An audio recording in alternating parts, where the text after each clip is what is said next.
Puis après la vieillesse, il y a la mort, quoi. Hein. Ah ouais, enfin, en tout cas, c'est ce que moi je ressentais. Et effectivement, je le redis, je vais avoir 49 ans, très bientôt. J'ai des parents qui ont plus de 75 ans, donc des vieux, et une petite fille qui a 12 ans.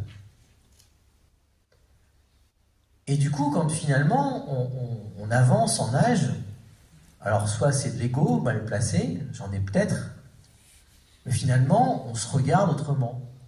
On regarde les autres autrement. Il y a 2 ans à peu près, en fin de période Covid, j'ai décidé d'essayer de vivre à nouveau, d'être libre à nouveau. Et je me suis dit, qu'est-ce que je vais pouvoir faire pour me sentir libre? Puisque tout nous interdisait de l'être, ou beaucoup de choses.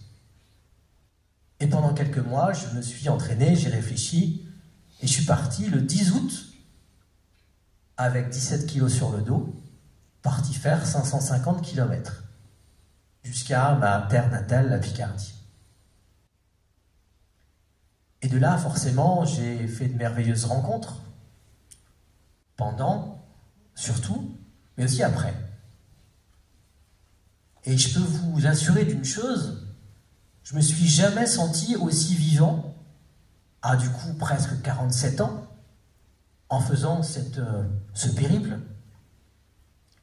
Et peut-être que je n'aurais jamais pu le faire à 20 ans.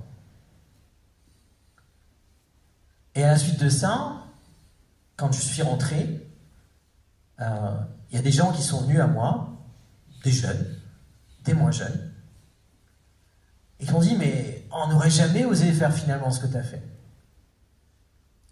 Et on a commencé à échanger, discuter sur l'apport de la marche.